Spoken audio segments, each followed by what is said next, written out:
The youth home is entering its third and final expansion phase, which will require an additional 8.5 full-time employees.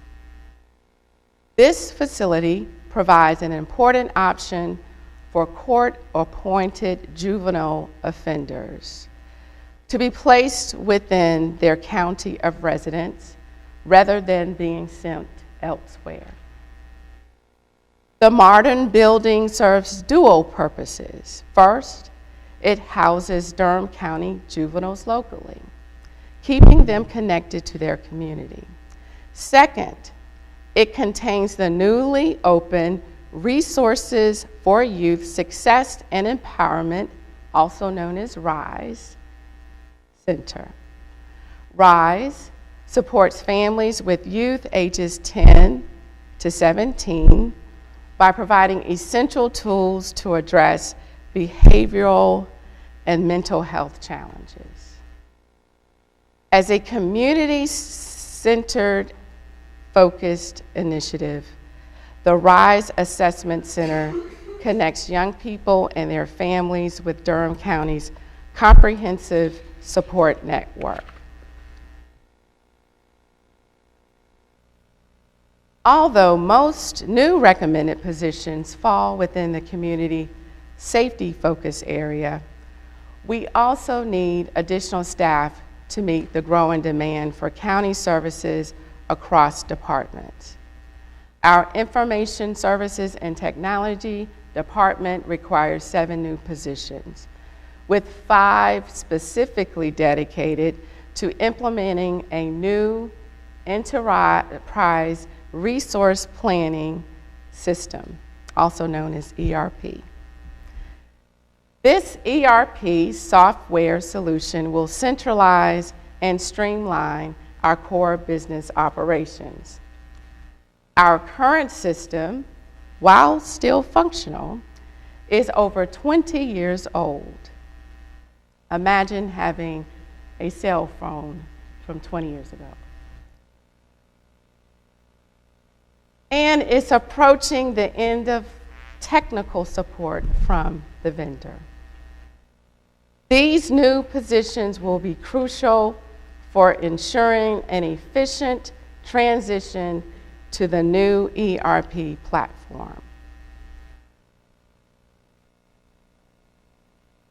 Additional recommended positions in general services, community intervention, elections, and other departments address increased workload and compliance requirements. To manage county growth, we'll offset these new positions by reallocating 33 vacant positions. A key initiative is expanding Project Build, our comprehensive gang intervention program. Currently serving youth ages 14 to 21, we'll extend these services to youth ages 10 to 13. As research shows, risk factors for gang involvement emerge as early as elementary school. This expansion requires 3 additional outreach workers, allowing us to provide case management and direct outreach to youth while strengthening our partnerships throughout the community. The county's investment in the RISE Assessment Center at the Youth Home and the expanded Project Build initiative create a stronger support system for Durham families and youth.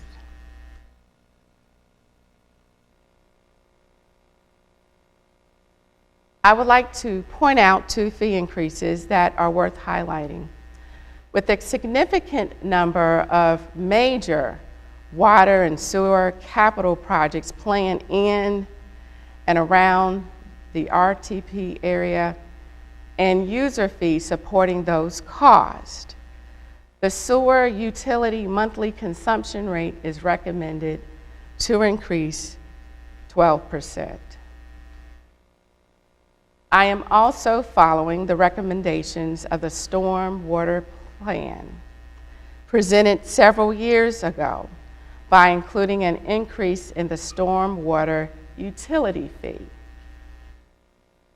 The fund's primary revenue source goes from $80 to $96 per equivalent residential unit. This increased revenue will cover costs of complying with the Falls Lake and Jordan Lake state requirements.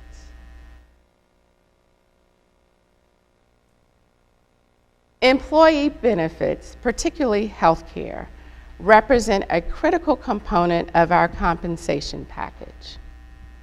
Across the nation, governments, private sector entities, and others are grappling with the rising cost of health care insurance and evaluating approaches to reduce expenses.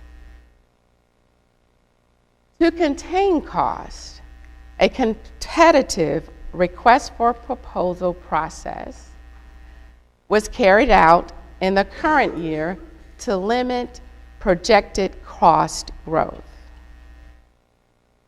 Next year's budget requires an additional $6.2 million to support increased health care cost expenses.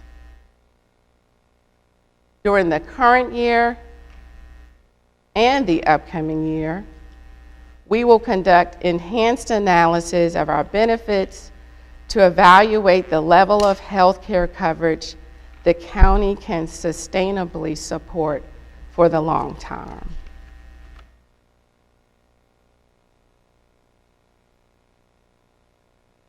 I want to share some key dates so you can mark your calendars. Tuesday, May 27th, the board will hold a public hearing where residents will have the opportunity to speak on the proposed budget. There are also other opportunities to provide feedback that can be found on the county's website. Budget work sessions will begin on Tuesday, May 20th, with additional work sessions scheduled for May 22nd, May 29th, and June 3rd. If needed, an additional work session will occur on June 5th. Budget adoption is planned for Monday, June 9th.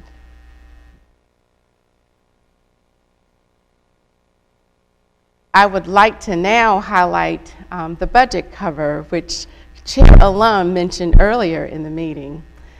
In an effort to engage the public, particularly our youth, we held a contest where we asked our young residents to design the budget document cover art that represents their favorite things about Durham. I am delighted to announce that our winner is Zora Williams. Zora is 12 and attends Roger Herr Middle School. An artist at heart, Zora has a special love for painting as her favorite way to bring her ideas to life.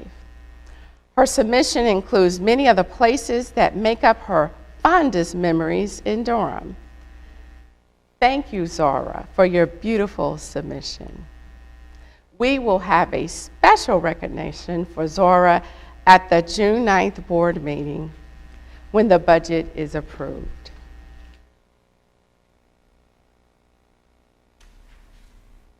Guiding our organization through the current fiscal climate presents a significant challenge. We must make decisions that avoid creating burdens on our residents, and we must make sustainable decisions that provide services regardless of the current environment. I want to caution both residents and the board that we will likely face a growing gap between resources and needs over the next several years. However, I remain confident that by focusing on core services evaluating approaches to increase organizational efficiency, and maintaining fiscal discipline, we can weather future volatility while preserving what makes Durham such a fantastic and desirable place to live. I look forward to the board's deliberations on the recommended budget. Our staff and I will be at your service to answer questions, explain our vision, describe the limitations of some choices versus others, and provide data that helps every commissioner feel confident when voting to approve a fiscal year 25-26 budget. Again, I want to acknowledge the executive leadership team, department heads, and all of the employees across the organization, those especially who were a part of this budget development process. Most importantly, I would like to acknowledge the Budget and Management Services Department staff. Would you please stand?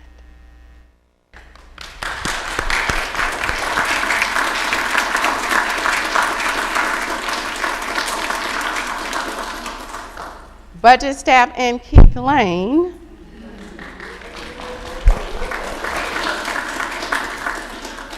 Keith Lane, thank you for your leadership and for helping us get to this phase in the process.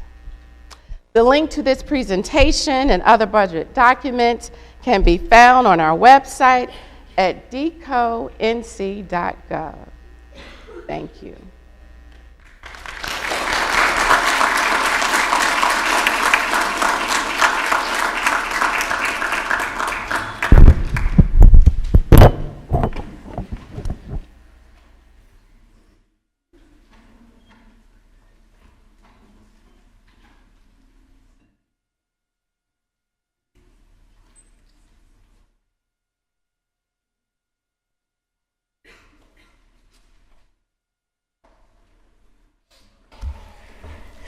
Thank you so much, Manager Hager, and thank you so much to all of our county staff who keep Durham County government running every single day.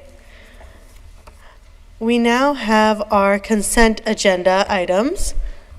Are there any items that any commissioner would like to pull? Hey, Commissioner Jacobs?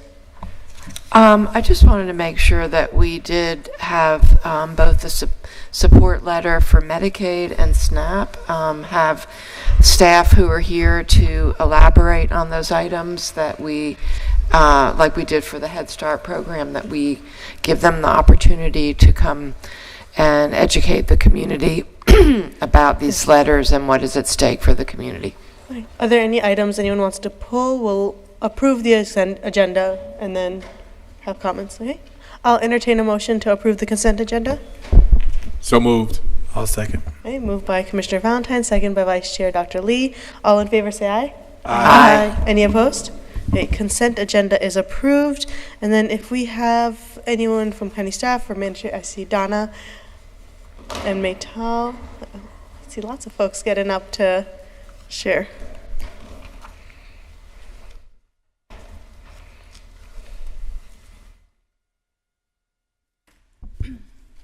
Hello, good evening. I am Marina Goldstein-Benug. I am our food security coordinator, our county food security coordinator, and I just wanted to thank you all of the board. Thank you so much for your support of SNAP for the Supplemental Nutrition Assistance Program. It is such an important program. It's our largest, most impactful federal nutrition program, and we know the importance of that in Durham, as over 12% of residents in Durham are food insecure, and there are proposed federal cuts to SNAP that are being deliberated this week, and we know that these would be devastating to our Durham residents, also to would have an effect on some of our Durham jobs and other businesses. And I there's others here today that I'll introduce in a second that will say a little bit more about SNAP, but I just wanted to say that SNAP helped me and my family in a time that was extremely hard for us. And I know many families in Durham and all over our state and country are also going through extremely hard times. And so this does feel extra close to home for me. So I just wanted to thank you again for supporting SNAP. One of our family, when I was in high school, was on SNAP because of a variety of circumstances that happened at that time, and that led for me to be automatically qualified for free school meals. This is before community eligibility provision existed, but the direct certification still existed. So we'll hear just a little bit more about SNAP from LaToya Chambers with Social Services and Kelly Warnock with Public Health, but I just wanted to share that personal story because that is some of the cuts that are being deliberated right now with our federal legislators. And with that, I'll pass it to LaToya Chambers to talk a little bit more about SNAP in Durham right now. Good evening. I'm LaToya Chambers. I am the Assistant Director for the Family Economic Independence Division with Durham County Social Services. In my division, we administer the Food Nutrition Services Program, or SNAP program.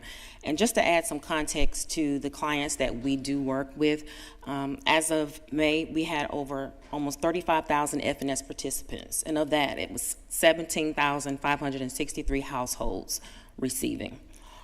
Almost 90% of Durham households receive between $50 to $400 plus a month in FNS allotments. So if SNAP benefits are cut, then families are going to be forced to either have to pay other utilities, rent, whereas if they have their security with their food, they're not having to worry so much about being able to maintain household expenses.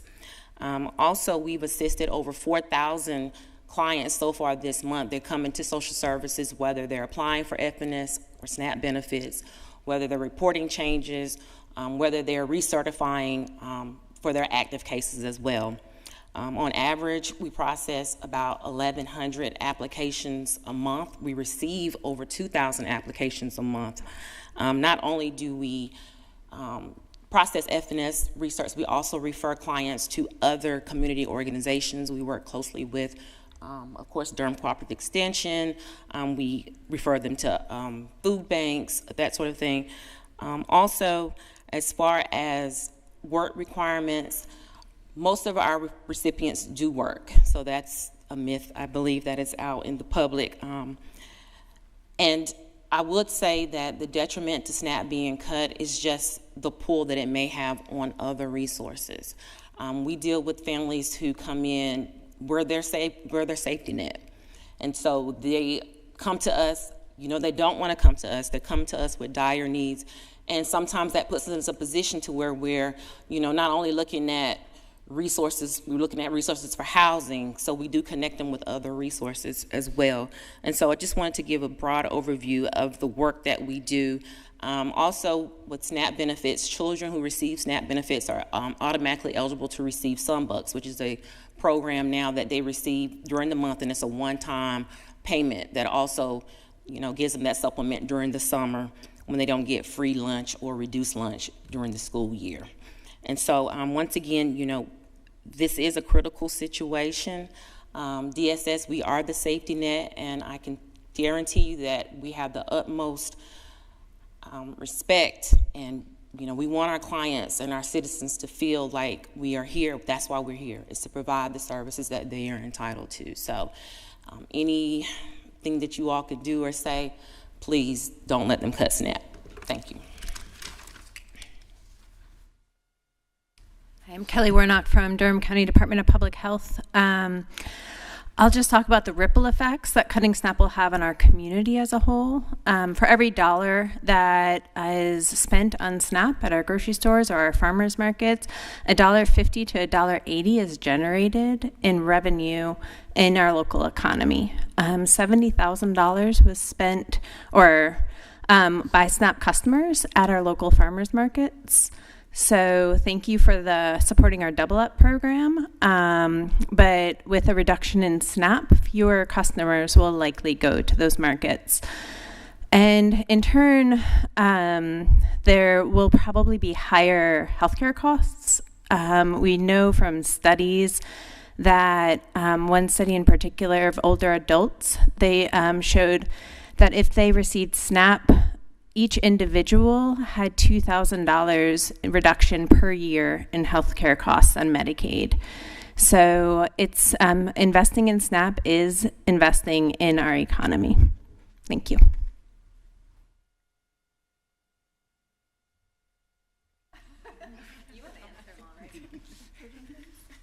They're trying to get away, so they have to come and answer questions. Thank you all so much. Thank you, Commissioner Jacobs, also for emailing, coordinating this, these supported letters to be on our agenda as well. Thank y'all for the work that you do, and not just providing the services, but also making sure you advocate for these services to not be cut. Because it's one thing to provide them, but especially when they're under threat of fighting for our residents, the way that you are. Really grateful, Commissioner Burton. Yeah, thank you, Chair Alam, and I just want to say thank you for help, initiating this letter, Commissioner Jacobs, and I want to say to Raina and Ms. Warnock, I think it's really important that people share their stories around food stamps, SNAP, because there is this misconception that people are gaming the system and they're not working, and we know that 80% of the people who do receive SNAP benefits are working, or you have individuals, I know in my own personal story, my grandmother in Illinois, she was taking care of my aunt who was intellectually and developmentally disabled. My aunt could not work at all, okay? And so she received those benefits to help take care of my aunt. And I think we need to share these stories more. I think there's some kind of shame or something, but it does help people out. And, so I appreciate you sharing your stories, and thank you. Commissioner Jacobs? Yes, thank you to all of you. Again, all of you are rock stars. We're so lucky to have such outstanding people working every day for people in our community. And thank you for ringing the alarm. I really want to say to the community, now is the time. Now is the time for everyone to speak out against the proposed elimination of SNAP. This is literally being discussed right now at the federal level, and we need people to contact our Senator Tillis, Senator Budd, our Representative Foushee, and as Commissioner Burton said, to tell your own stories, and also to say no. We don't want this program to be cut to pay for a tax cut for the wealthiest people in our country. That is what we're talking about. And I think you have laid out very well the ripple effects. The manager just presented her budget. That budget does not include us having to try to fill the gap if a safety program like SNAP, and we're going to hear about Medicaid too, we don't have the capacity at the local level to make up for this. And thinking about Durham Public Schools, we've just expanded to have food for children for breakfast or lunch. This is related to children's ability to learn every day. Impacts our farmers.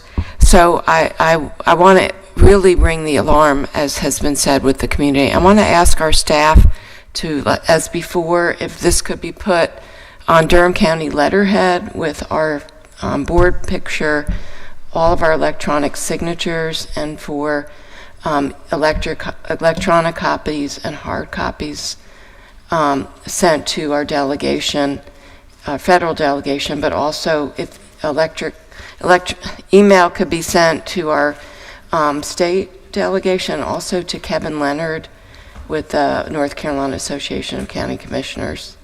Thank you. And to make sure we get all that, Commissioner Jacobs, if you want to send an email to staff so they remember all the names that you mentioned. Okay. Thank you all so much. We will now have, oh, do we have?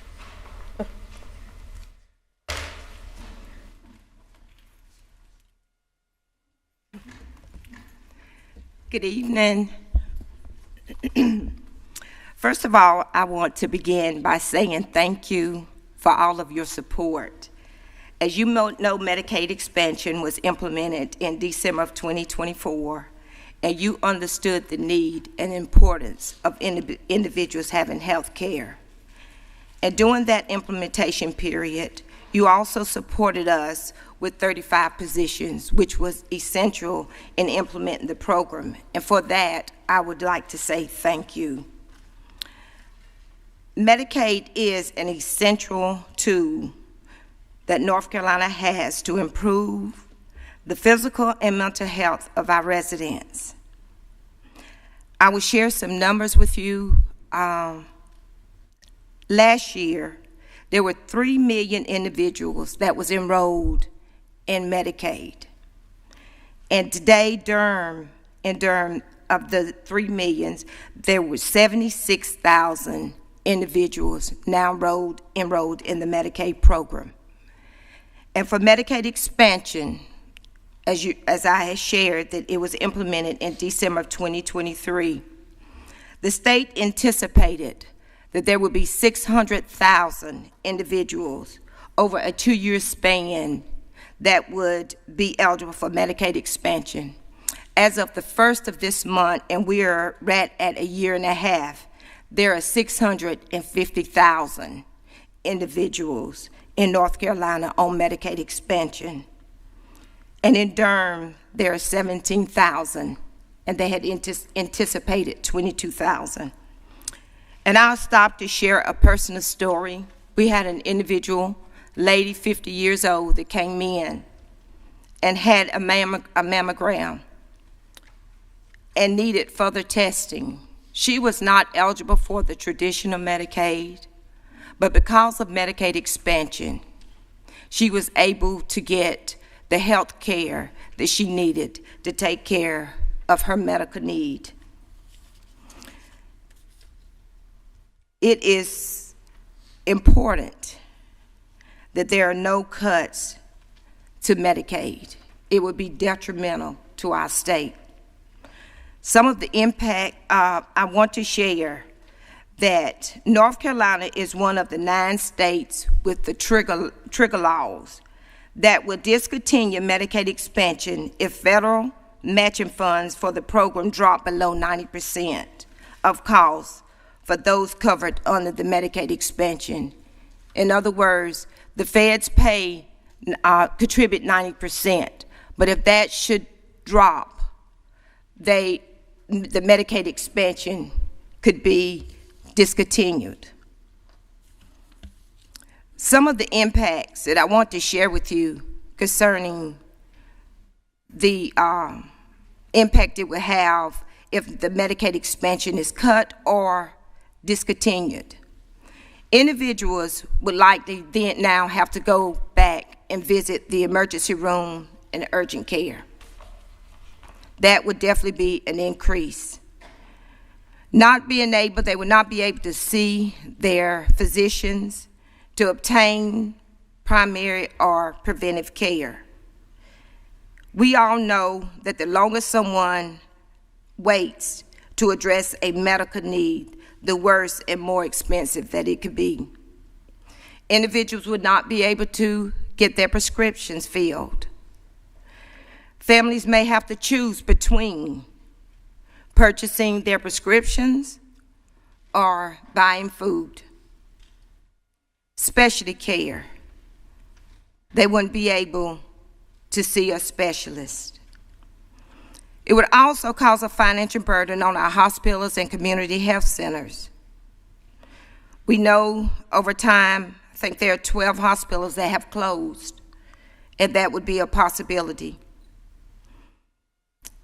Individuals also would begin to incur high medical bills and increase medical debt. So I think that since December 2023, this is evidence that this program is essential. 650,000 individuals now have access to health care. And what would that look like if that program was cut? I encourage you all and thank you for your support and the letter, because I think it's important. We hear so many stories each day of individuals coming in that need medical attention. And it's important because if you're sick, you can't go to work. You can't take care of your family. And while I don't have a percentage, the number of individuals that's on Medicaid expansion, there's a low number that are not working.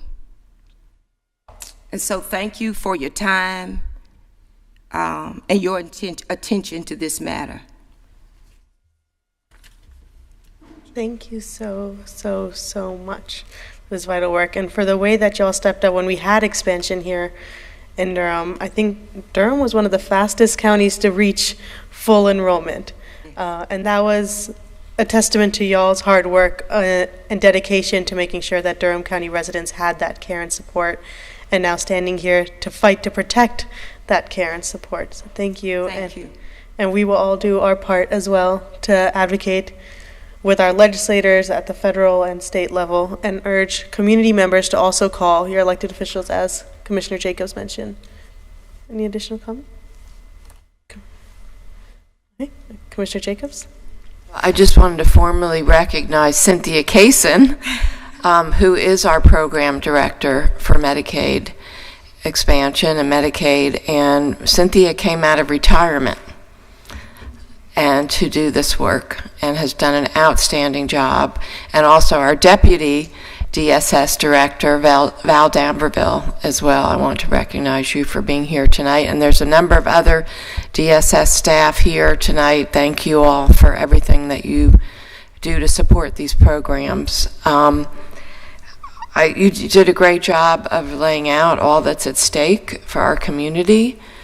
And I want to also, you mentioned this, North Carolina has been one of the states that has really rolled out Medicaid expansion very effectively and efficiently. You know, you hear this comments about, well, we're not going to cut the program, we're just going to look for waste and fraud. That is a Trojan horse. That is a myth, because in effect, there is very little waste and fraud. And we know that because of how efficient our system is here in North Carolina. And then also we hear talk about work requirements. And as Cynthia mentioned, in the state of North Carolina, 92% of the people who receive Medicaid are children, working, disabled, or they're elderly. And Medicaid is paying for people to be in nursing homes and long-term care facilities. Can you imagine what will happen to people? So this idea of work requirements and things like that, again, we have to be careful and about the language that's being used and push back on that as well. Thank you. Thank you. Thank you all so much. That now brings us to our public hearings. We have 3 public hearings on the agenda for today. The first one being the TC 24-00003, a privately initiated Unified Development Ordinance, UDO text amendment. We have 30 minutes allocated for this item, but I will pass it on to staff. Good evening. My name is Robin Schultz for the City County Planning Department. Before I begin, staff would like to state for the record that all Planning Department hearing items have been advertised and noticed in accordance with state and local law, and affidavits of all of those notices are on file in the Planning Department. I'm here to present on TC 24-00003, which is a privately initiated text amendment. This text amendment seeks to amend Section 3.26 of the Unified Development Ordinance, which governs statutory development agreements. Statutory development agreements are entered into between the city and county and an applicant. These agreements are intended to provide flexibility outside of traditional zoning practices. And so this text amendment is seeking to provide additional flexibility within those agreements by allowing alterations within UDO Section 8.3, which governs tree coverage and tree protection as part of those agreements. Note the statutory development agreements are legislative decisions. This means that they are subject to a neighborhood meeting and a public hearing, and each agreement would be subject to the discretion of the appropriate governing body.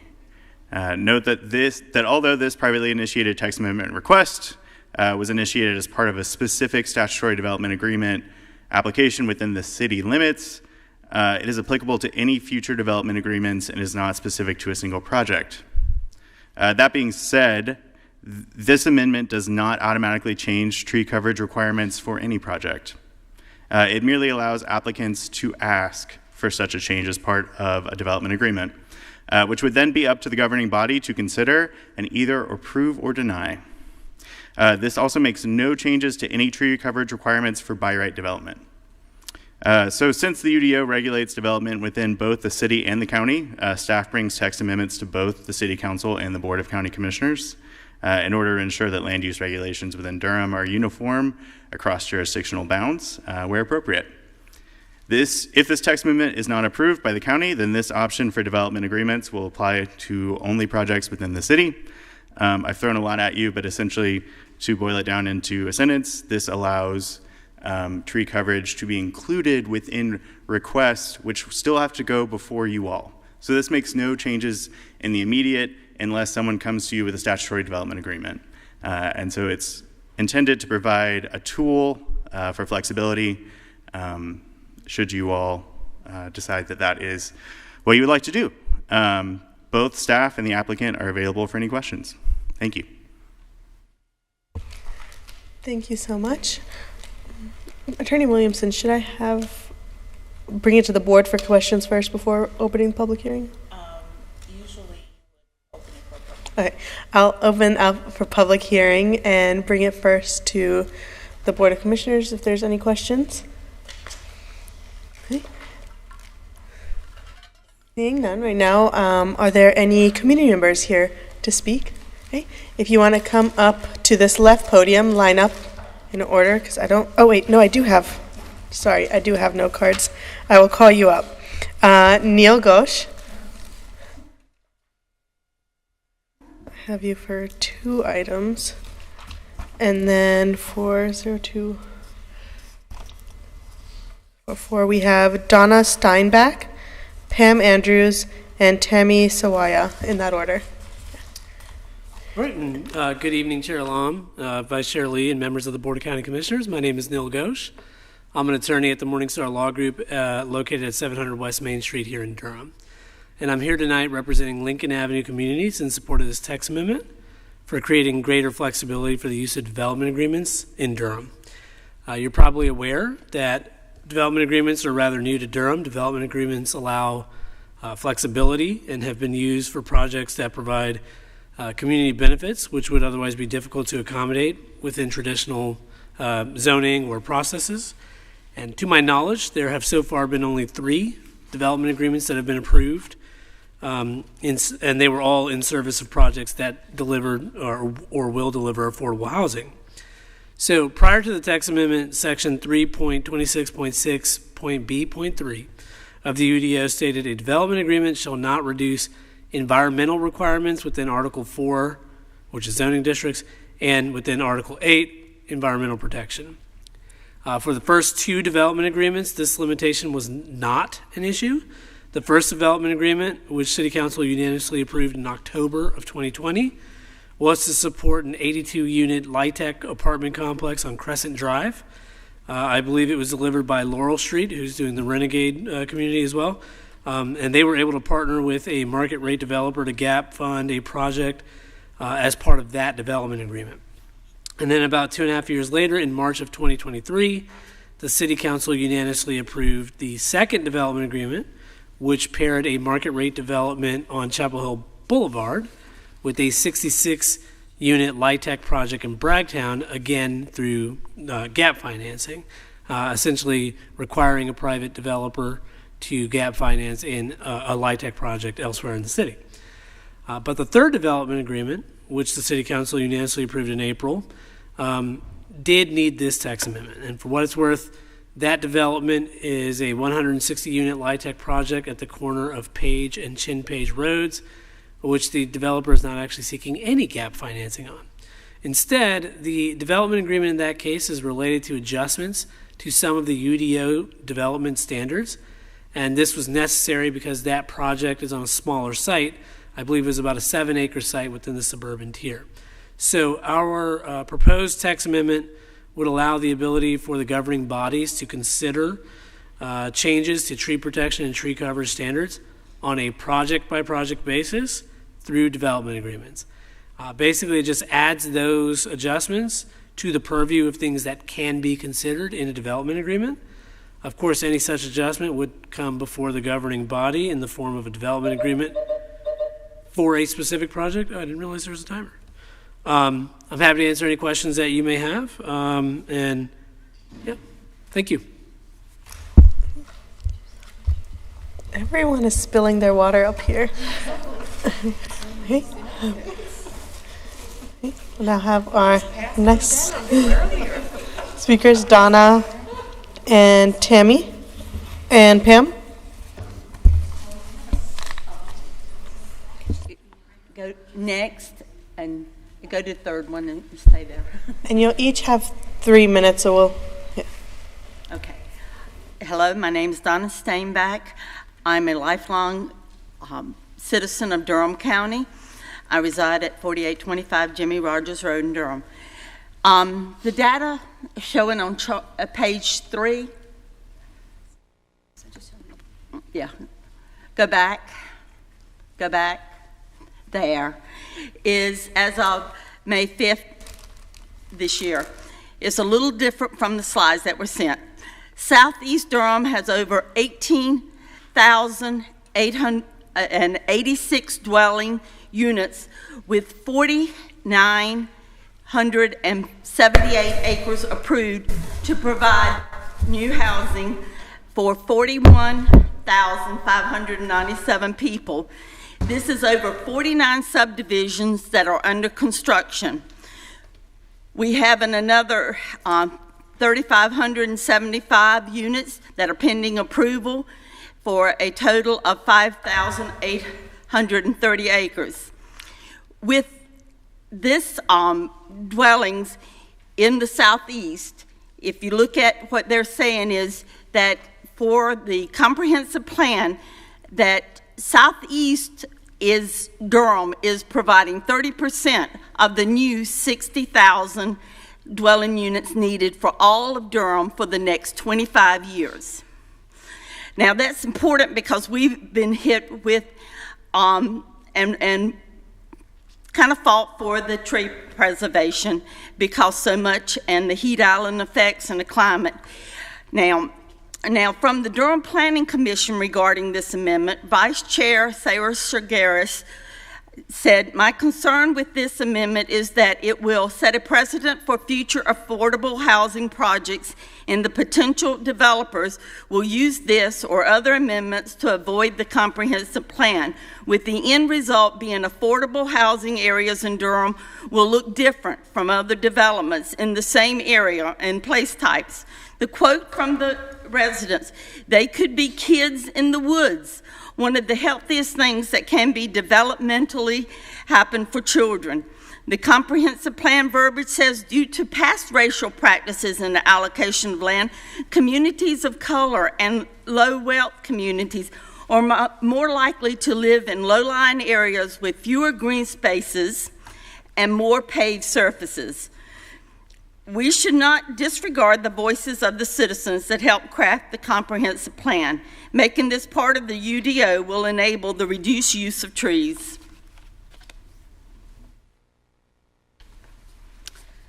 I'm going to stay right there on that slide. I'll let you know when to flip. Good evening. My name is Pamela Andrews. I want you to note that although this private initiated text amendment request was initiated as part of a specific statutory development agreement, it is broadly applicable to any future development agreements and is not specific to a single project. It merely allows applicants to propose such a change as part of the development agreement, which would then be up to the governing body. That was from the article for the program. If development cases or all annexation cases punted to the City Council, then the City Council with its vote would stand. The Tree Preservation Amendment would lose its enforcement powers. We need our county commissioners to regain power over these development cases. Planning Commissioner Woke voted no, and she said it well. Allowing this text amendment will open the door to more requests to not meet the minimum tree coverage required by the UDO.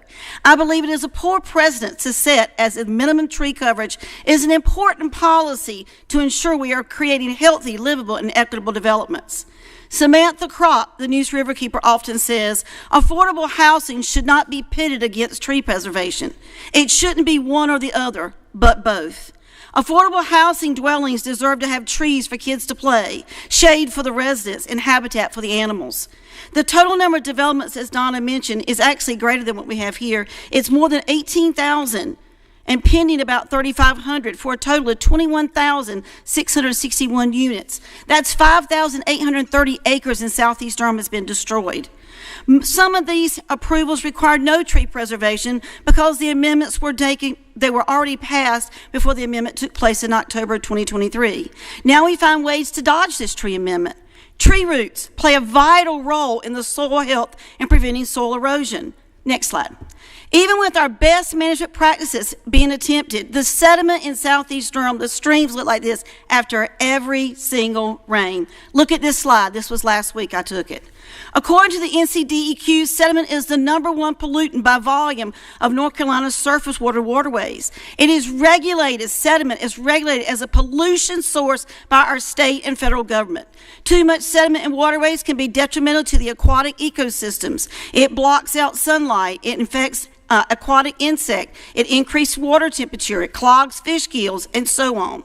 Additionally, sediment pollution allows bacteria and nutrients and heavy metals to cling to these particles. Sediment pollution can be devastating for a waterway and harmful to humans. Next slide. In Southeast Durham, stream impact by sediment pollution from construction runoff readings are much higher than the state allows due to mass grading and clear cutting. Durham is in the midst of a construction sediment crisis. In sum, sediment pollution isn't normal, it isn't natural, and it isn't inevitable.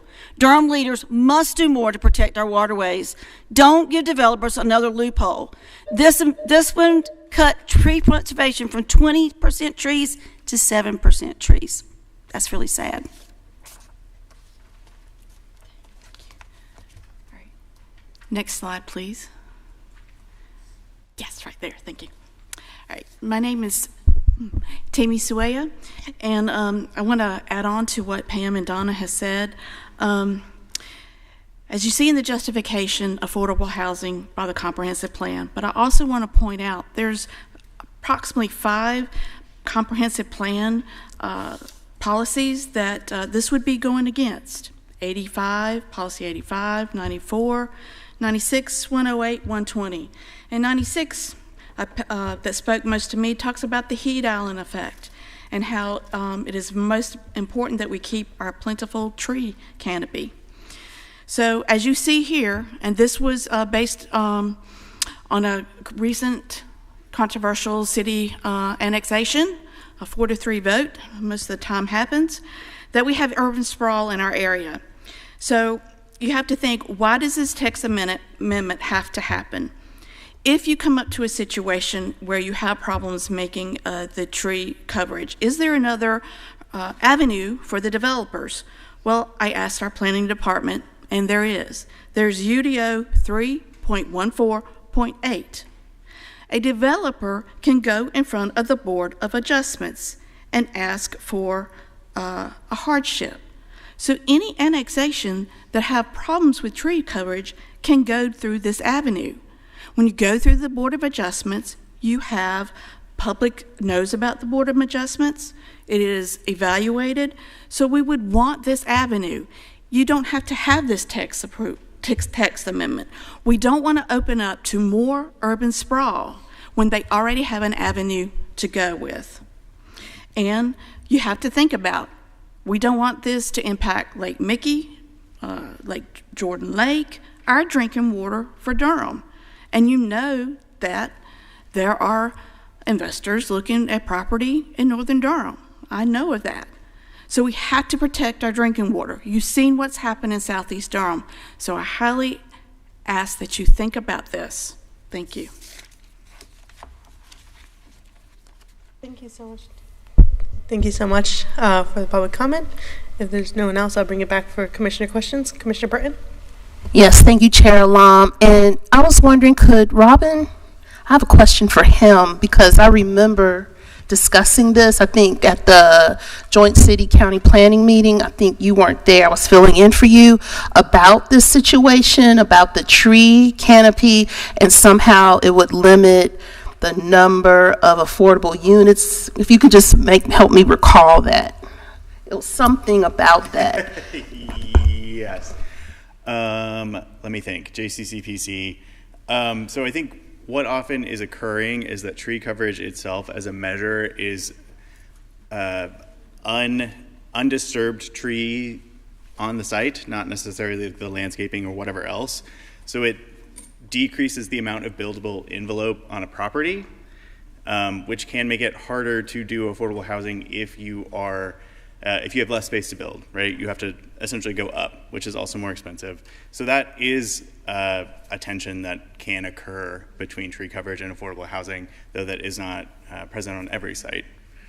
Mm-hmm. Is this the situation with this, why this developer wants this text amendment, or this is something? So, yeah. Neil, do you want to speak to that one for that request?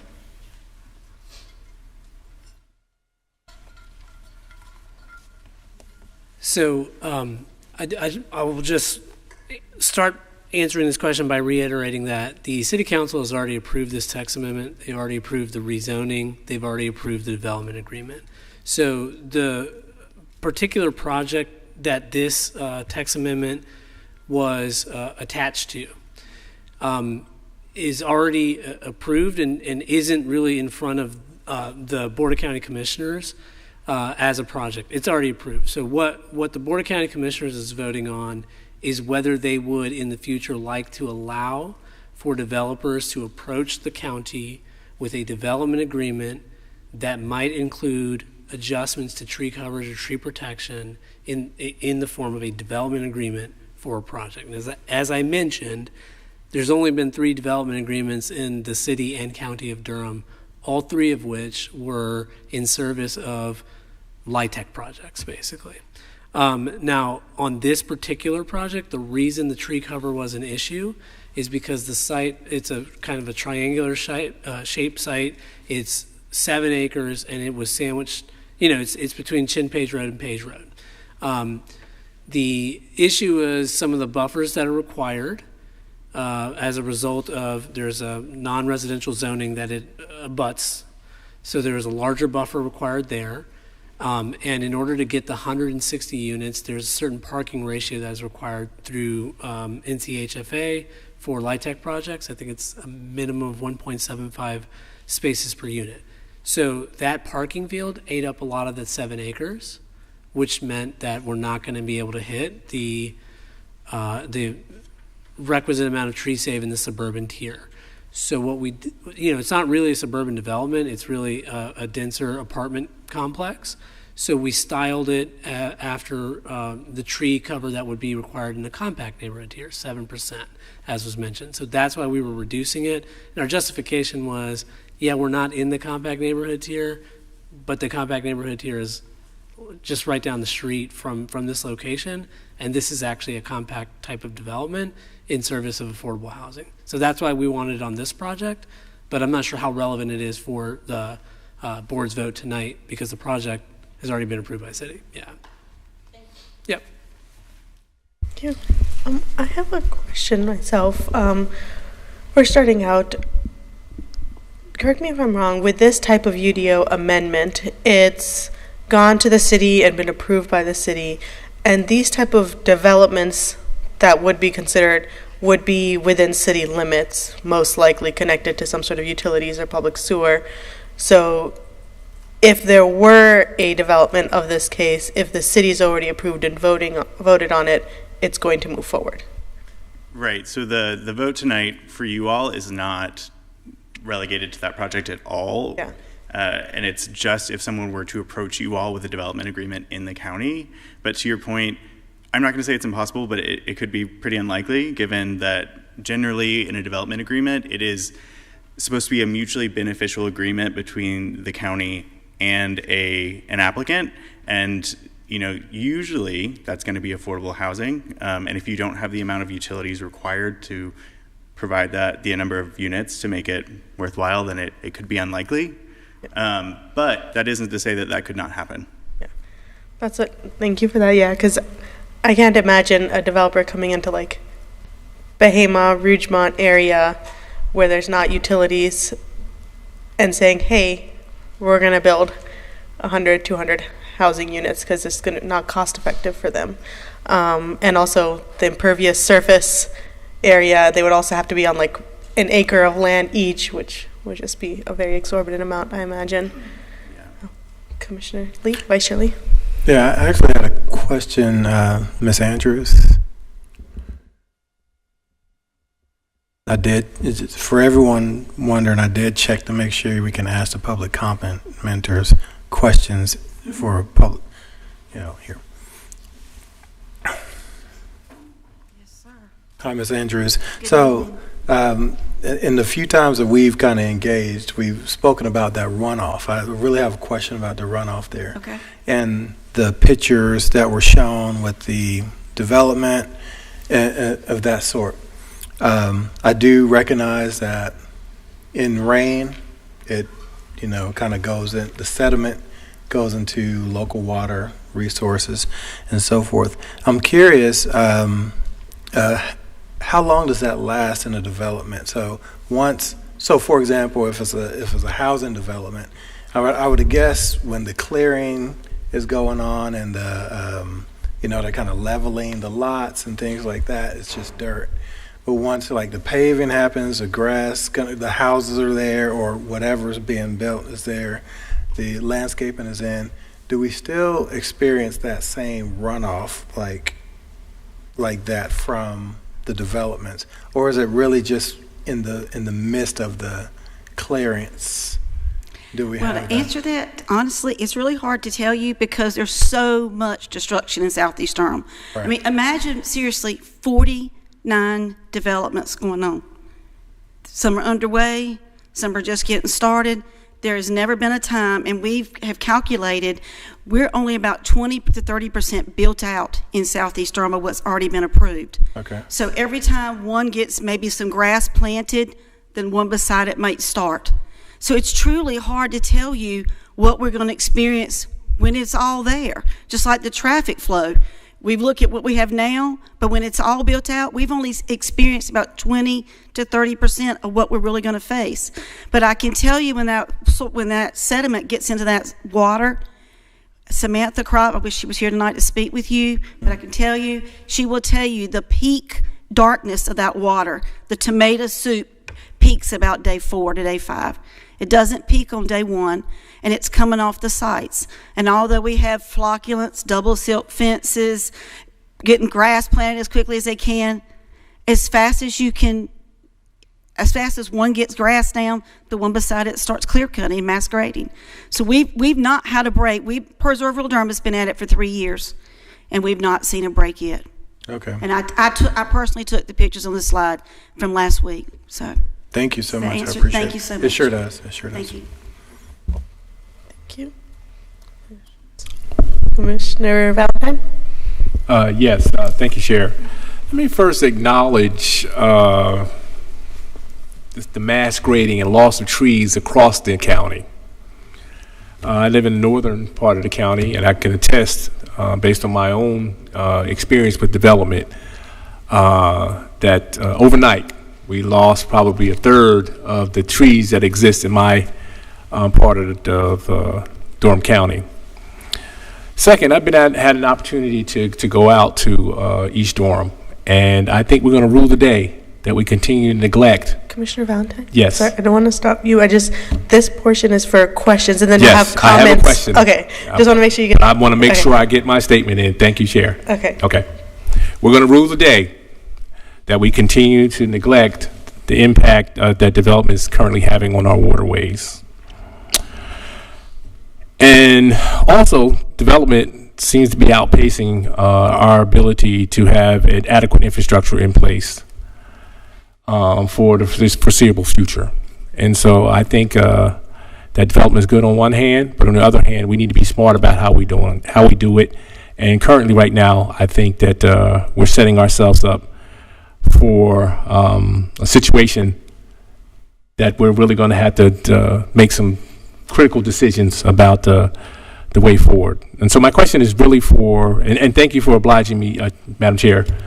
My question is really for the applicant, Mr. Gosh.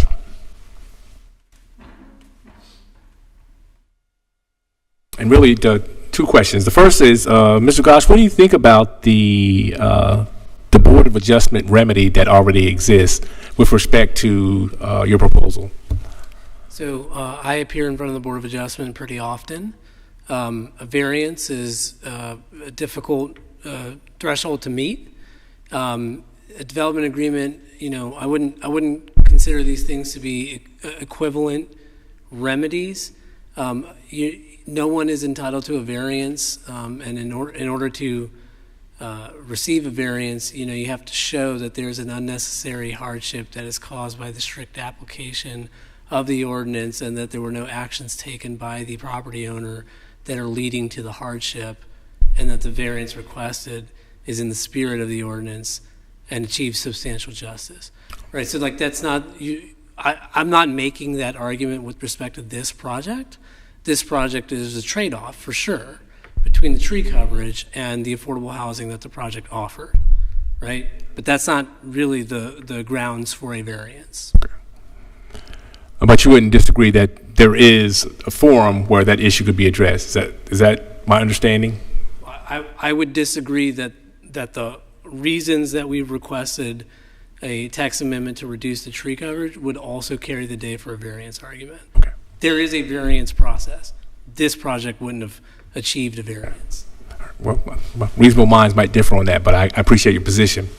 Also, with respect to your proposal, and I've talked to Ms. Young about this a little earlier, and she sort of allayed some of my concerns, but I still have a question with respect to this proposal, seeming to me to do an end around, making Section 8.3 essentially a dead letter.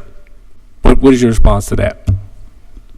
Well, the UDO standard provisions would still apply to every new development. The text amendment allows a developer to, I should say, the text amendment allows the governing bodies to consider making adjustments to tree coverage standards if it is proposed in the context of a development agreement.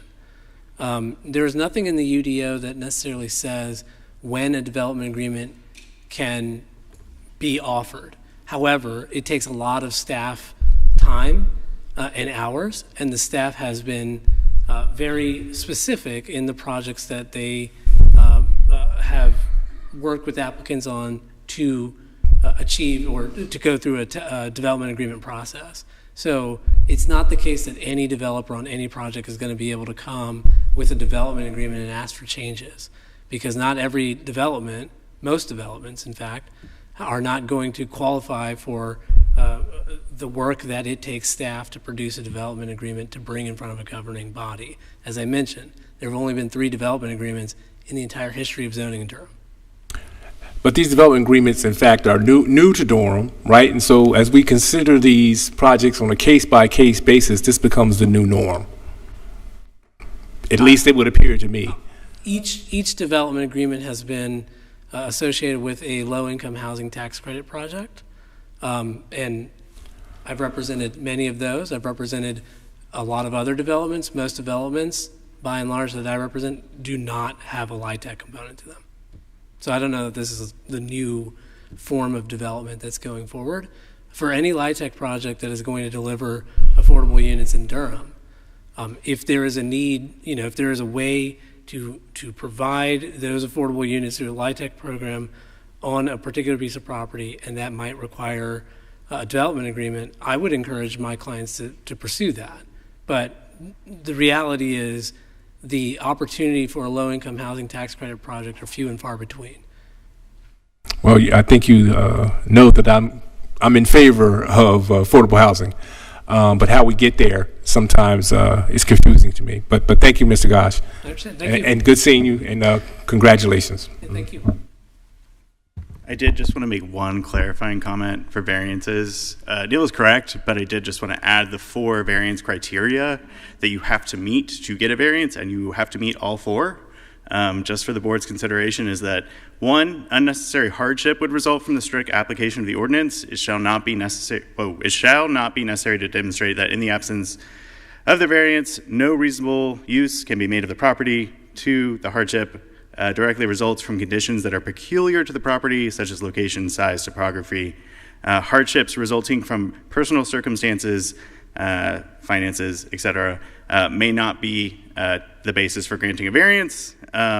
They did not result from actions taken by the applicant or the property owner. And lastly, that it is consistent with the spirit, purpose, and intent of the ordinance. So you have to meet all 4 of those in a quasi-judicial format. This is not a process where you can go and say, I'm providing this number of units, this is a great project. The Board of Adjustment cannot consider those requests. They can only consider it on those 4 findings. So I just want to clarify that. Commissioner Jacobs?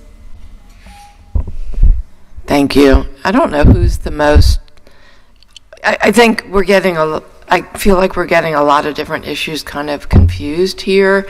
I just want to be very clear that our board is, I want to acknowledge the concerns that you all have about a lot of different issues, and we hear you, and so I want to acknowledge that.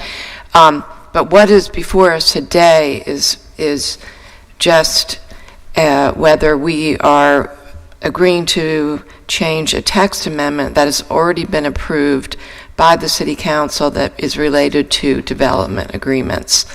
And I just want to ask, we've always had consistency. We have a joint city-county planning department, and just as a matter of policy, can you, who's ever appropriate, whether it's you, Robin, or Sarah, can you edify us? I believe that we have consistent text amendments through the city and the county, just from a policy point of view, just for policy purposes. Absolutely. We bring every text amendment that goes before the city to the county. We actually alternate them generally so that you all can vote first sometimes.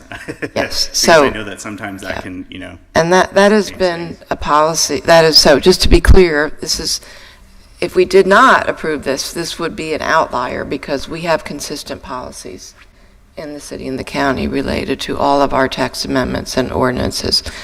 Could somebody talk a little bit more about the LIHTC, how that works? Because unfortunately, we are so limited with the tools that we have to do affordable housing in North Carolina, and this is one of them. And as you noted, Neil, it's very difficult to even get them.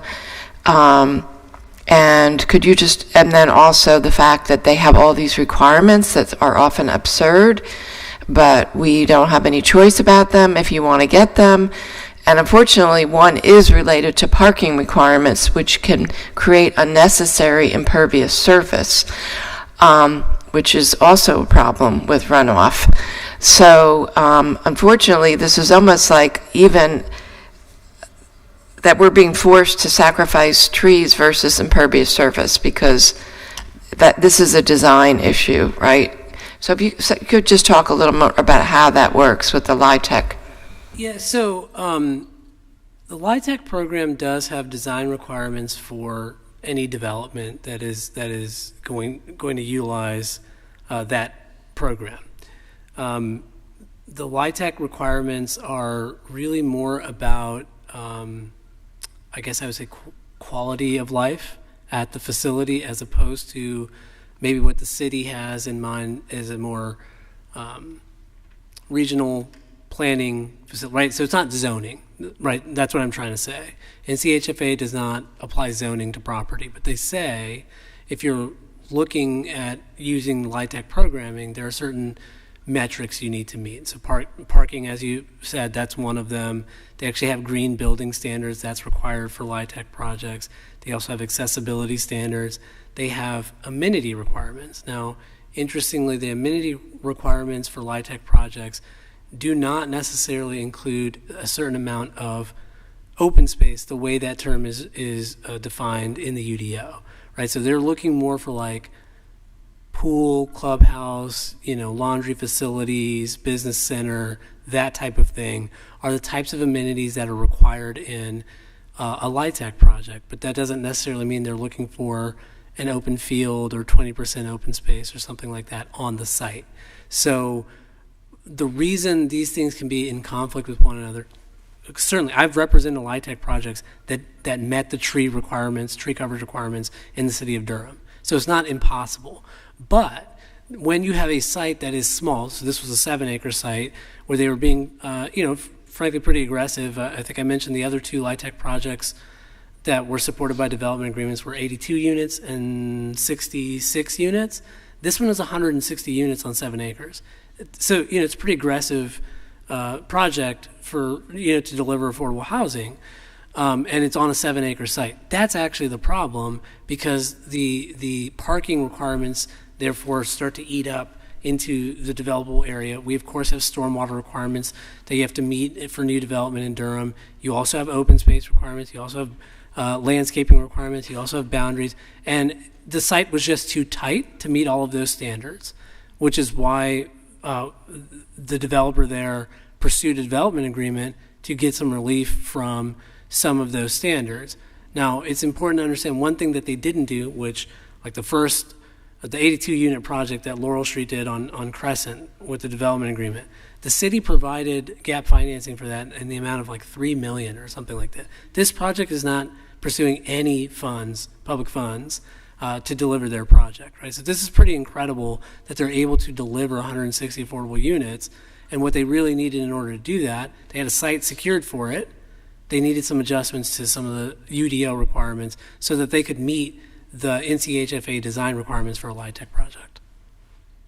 And after us spending 8 years to build 100 units and a lot of public funding going into it, that's actually amazing that there's no gap financing for 160 units. That's amazing. Thank you. Okay. Are there any other questions on the board? Okay. I'll now close this public hearing and bring it back to the board for any further discussion or motions. Okay. Commissioner Jacobs? Again, I just want to, acknowledge the citizens who are here about their environmental concerns. But I just want to be clear that this specific text amendment is, I did have some questions about it when it came to the Joint City-County Planning Committee, but I felt reassured because this does require it's a development agreement that has to be negotiated on a case-by-case basis, and it also has to be approved by the governing body. So that gave me reassurance on this, and just the acknowledgement that we're going to have to be creative with our approaches to create affordable housing. It can't just be the city and the county and public money doing it. We are going to need private developers who are willing to come and do these projects. And when you hear about what makes things cost money, there's a lot of discussion about barriers and process and creating unnecessary costs, and even something like going to the Board of Adjustment can be very costly for the lawyers and experts. So I just want to say I support this moving forward within that context. Commissioner Burton? Yeah, I just remember talking about this when I was filling in for Vice Chair Lee. It's a kind of a wonky piece of land, and they're trying to fit this affordable housing. It's at the corner of Page Road and Page Road, and there's all this development around there, and it looks like they're trying to use this triangular piece of land to build some affordable housing. So I definitely know what's going on in Southeast Durham because I live in that part of the county, but I think they're just trying to use this available land. It's not that big. It's a triangle to get some affordable housing units on it. So yeah, so I agree with you. I'm going to vote for it. The text amendment, yes. Okay, with no further discussion, then there's 2 motions at the board. If the board wants to move forward, I'll entertain a motion for it. I would make a motion to adopt an ordinance amending the Unified Development Ordinance incorporating revisions to Article 3, applications and permits. Second. Moved by Commissioner Jacobs, second by Commissioner Burton. All in favor say aye. Aye. Any opposed say nay. Nay. Okay. The motion passes 3-2. Okay, the next item we have is a... Wait, no, motion number 2. Second motion, yes. I would make a motion to adopt a consistency statement as required by North Carolina General Statute, Section 160D-605. Second. Okay, moved by Commissioner Jacobs, second by Commissioner Burton. All in favor say aye. Aye. Any opposed say nay. Nay. Okay, motion passes 3-2. That now brings us to our next public hearing, but because we are running close to our cutoff time for 11, I'm going to ask if anyone wants to, it's by the time we get near the end of this discussion, so I want to see if the commissioners would like to make a motion to extend the meeting to midnight. 11:30? Okay, we'll do 11:30. So moved. Yes. I'll second. Moved by Commissioner Valentine, second by Commissioner Vice Chair Dr. Lee. All in favor say aye. Aye. Any opposed? Okay, you're approved.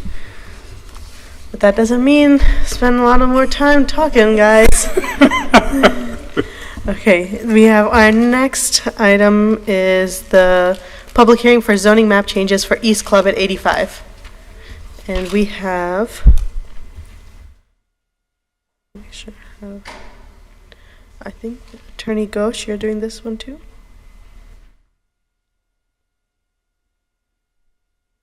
Oh, yeah, okay.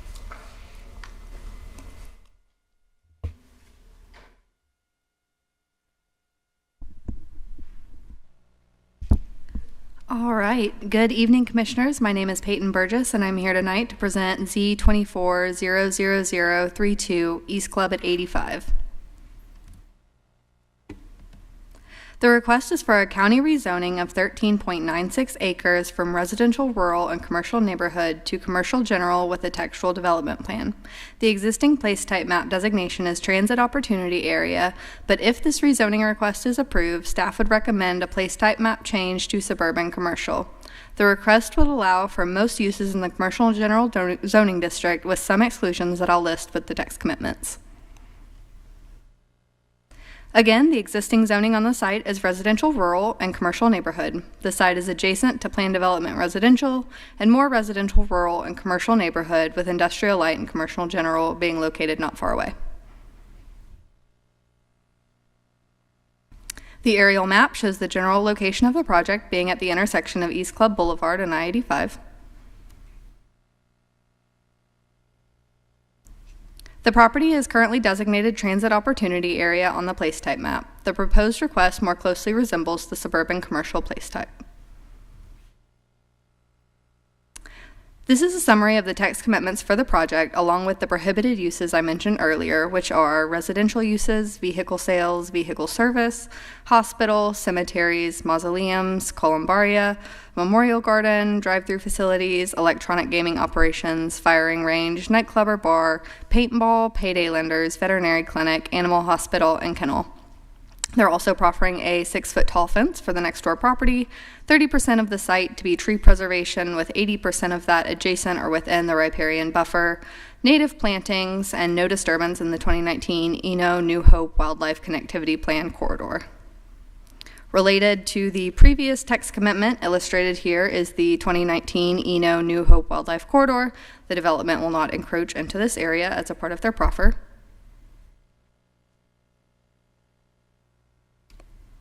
Some additional text commitments include dedicated right and left turn lanes with tapers, a 10-foot concrete shared path, no more than one drive aisle between public right-of-way and the front of a primary structure, a maximum building height of 40 feet, and site access only from East Club Boulevard. Neighborhood meetings were on September 30th, 2024 and January 16th, 2025. 7 community members attended the first meeting and 12 attended the second. There have been no Durham Rezoning Explorer comments received in relation to this case. The proposal is not consistent with the place type map designation of transit opportunity area. With the proposal not requesting annexation and thus limiting its intensity, this request more closely aligns with the suburban commercial place type, and staff would recommend that this designation be changed if the zoning request is approved.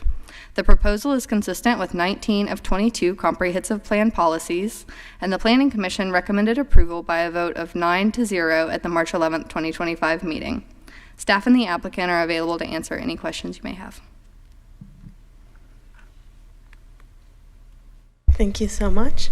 We'll now open up the public hearing and bring it to the board, or if there's any questions from the board for the applicant. And then I know we have Neil is here for public comment as well, if you want to provide your public comment. Anybody else?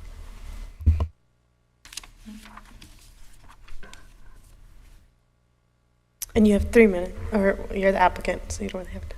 Absolutely, sure. And good evening once again. I'm still Neil at Morningstar. So this is an unusual piece of property, and access is an issue. Well, I should say access is the key issue. Currently, the site can be accessed from both Club Boulevard and also kind of from I-85.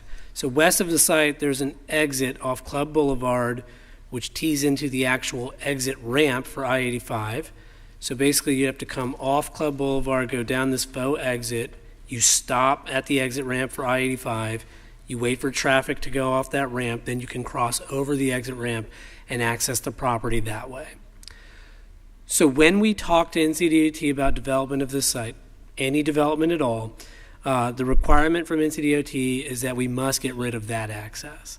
And that's important because this means there's only one point of access left for this site, which is off of Club Boulevard. The Club Boulevard frontage for this property is very close to the existing interchange. So we don't have an end user for this site, but we do know what we don't want it to be. And as a result, we've eliminated any uses which have a tendency to create traffic congestion. We also have eliminated uses which might disrupt or not otherwise complement the surrounding residential uses. We did have 2 neighborhood meetings. The uses that were left, on the table for this property, I think people generally felt like made sense for this site. I don't want to oversell it. This is basically a leftover piece of property. The owners pursuing this to try to make some reasonable use of the property, but they want to do so in a way that's not going to negatively impact surrounding neighbors. And so that's how we styled this application.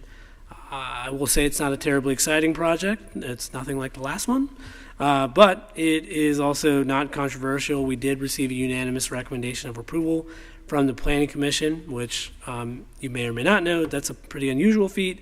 But I suppose in this case, it's pretty clear why. And I'm happy to answer any questions you may have, and thank you for your time tonight. Thank you, Neil. Okay, bring it to the board. Commissioner Jacobs. Thank you. You said that you did not want to have high-intensity uses on the site. There's only going to be one point of entrance, is that right? One point of ingress and egress? Right, yep. Okay. And you're also on which utilities are city or county? So there is a city utility here, and I just can't recall which one. I believe it's the water. There's a meter on site, if I remember correctly. So I think it's on city water, but it may be on, I don't know that it's on city sewer. Okay, so on septic system. I don't know if anyone from planning knows for sure. One of the utilities is there, and I just can't remember which one. But we're not expanding utilities. We haven't requested annexation to the city for exactly that reason. Okay. So with the uses that you were that you're including for the text development plan, or is that the proper? Textual development plan, sure. Textual development plan, because this is all new. So a drive-through gas station would be a very high intensity use. Yeah. So I'm curious why you did not include that there. You mentioned it earlier to me. So drive-through facilities have been eliminated, although convenience store with gas sales wasn't, and we're happy to eliminate that. So that would be a use we would prohibit on this site as well. I would say that was an oversight. It's certainly not anything they're hoping to pursue here, and we're happy to eliminate it, prohibit it from the site. Okay. Not a problem. Yeah, I mean, if the point is to have low intensity uses. That is the point. Yeah. Yes. Okay. And I guess my question is for the planning department. Could you tell us a little bit more about suburban commercial uses, and if the site had, because what gave me heartburn is that this is designated as a transit-oriented area, and with our new comprehensive land use plan, and so I know we paint a broad brush when we do that, but just want to hear from staff whether when you looked at this, was this actually conducive to being transit-oriented or not? And I guess understanding, because part of the land still would be next to it, would be TOA. And just, how big of an area are we talking about here for TOA? Good evening. I'm Scott Whiteman from the from the planning department. Although I was instrumental working on the comprehensive plan, just happened to be here tonight, so I will try to answer that question for you, Commissioner Jacobs. So this area, the area that includes the properties near Club and I-85 and the properties where there's the Glenview Station Walmart at Glen School Road and I-85, was designated as a transit opportunity area in the comprehensive plan because there is a fairly frequent bus line that comes from the village to where the Walmart is, which is one of the busiest stations in the Go Durham system. And then there's also a new bus route in the county transit plan, a crosstown route that would come from North Durham down Club Boulevard past this area. So we designated the whole area as a transit opportunity area in the comprehensive plan because of the existing and planned transit in the area. So there's a fairly large area already designated here, and there would be a lot that would still remain. I will say I would agree with the applicant, this site does have some access challenges that would make it really hard to develop as a typical transit-oriented development. Okay. And if it was a TOA, what would that look like? Like what kind of, with only having one ingress or egress, what would actually be buildable on this? Without being a designer, it would be hard for me to say exactly, but it would probably have to have probably just one small commercial building right up on Club Boulevard is probably all that would fit, and perhaps a multifamily in the back if you were just developing this site. And with the I-85 there, it would make it hard to have a kind of grid pattern of streets, which we want to see in TOAs. Okay, that's helpful. Thank you. Okay. Commissioner Burton? Yeah, I just wanted to say to my colleague that I drove over there today, it is very hard to get into that property. Like you have to, you cross over 85 and then you have to make like like if you're going towards Gear and there's a turn that you have to make onto there to get into this property. So it's very strange. It's very difficult, right? So I was curious as to what you could put on this property. And then if you go back there, there's a house back there. So you could like when there was nothing out there, when Durham County, you know, one single family home. So it's kind of awkward.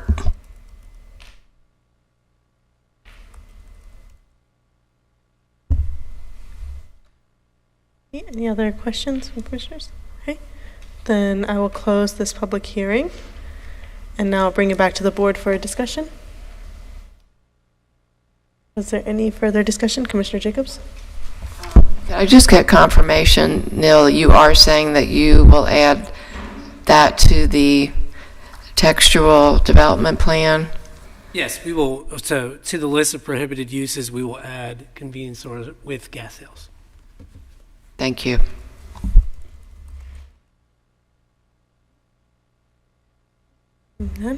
Then there is 2 motions for this one as well. Does anyone want to make the motion?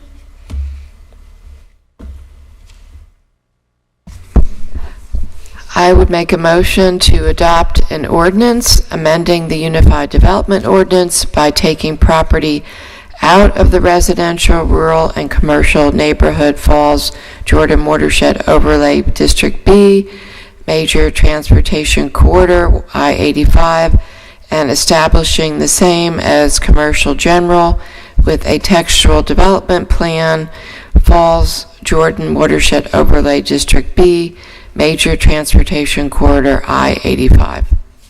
Second. Moved by Commissioner Jacobs, second by Commissioner Burton. All in favor, say aye. Aye. Any opposed? Okay, it is approved unanimously. Then there's a second motion. I move to adopt a consistency statement as required by North Carolina General Statute Section 160D-605. Second. Okay, moved by Commissioner Burton, second by Commissioner Jacobs. All in favor, say aye. Aye. Any opposed? Okay, you're approved. Thank you so much. Okay, now we have our final public hearing for the Page Miami Design District text amendment. Hi. Hey, good evening. My name is Kayla Seibel, Senior Planner at the City County Planning Department. I'm here to summarize the Unified Development Ordinance text amendment for the Page Miami Design District, TC 2400002. As background, the Durham City County Planning Department had prepared a zoning map change for the Page Miami Design District. This is an area southeast of Research Triangle Park between NC Highway 54, Davis Drive, Hobson Road, Page Road, and South Miami Boulevard. The purpose of this new zoning is to encourage transit-oriented development, support future publicly funded multimodal projects like future bus rapid transit, passenger rail, or bike and ped facilities, and promote equitable development using the affordable housing density bonus. Due to new state legislation, staff requested consent from property owners in the project area to change the zoning, and now it encompasses a little over 25 acres, as staff was unable to gain consent from all property owners in the project area. However, the folks interested in that rezoning have projects in process or would soon have the opportunity to pursue projects. So all of the rezonings I just summarized are within the city limits. They're subject to city council approval.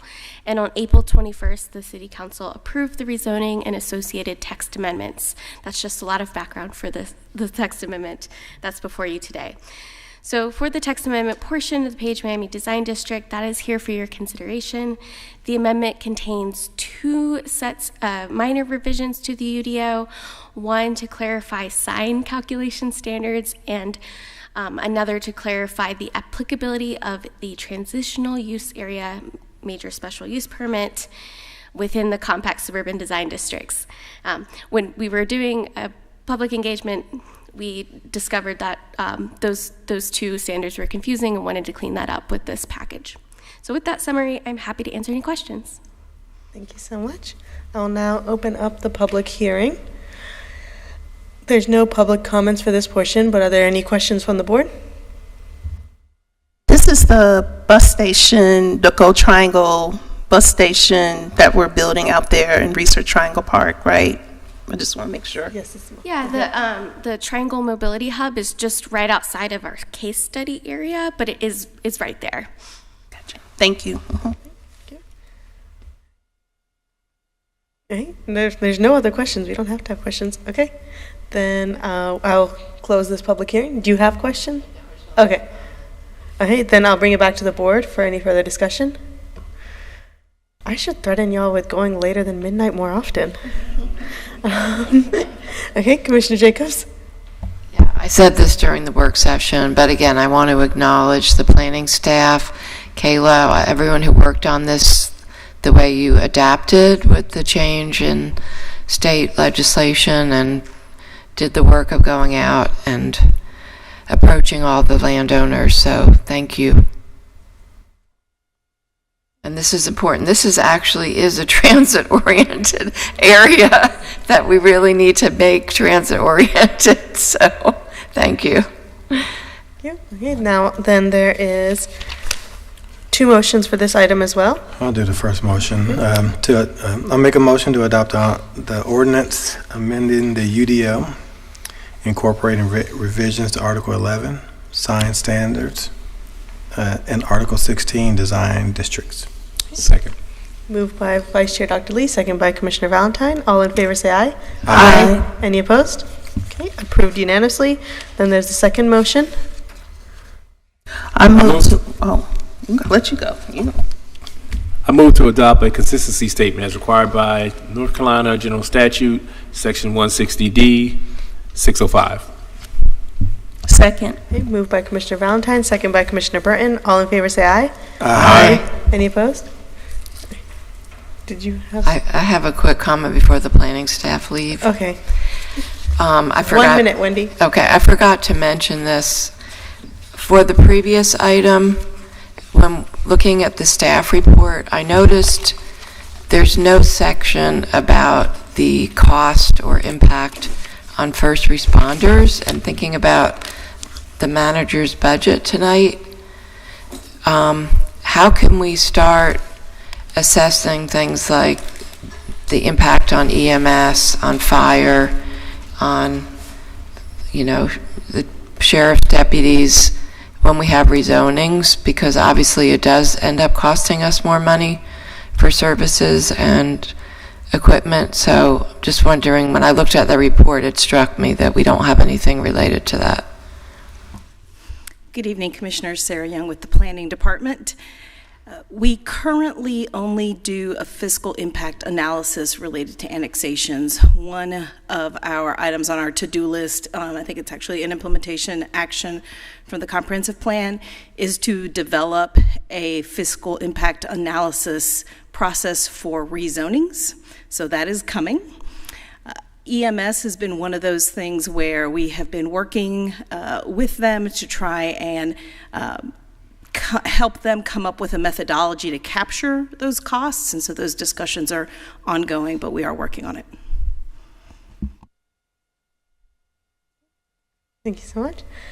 With that, then I'll entertain a motion to adjourn. So moved. Second. Okay, wonderful. Moved by Commissioner Burns, second by Commissioner Valentine. All in favor say aye. Aye. Any opposed? We are adjourned. Thank you.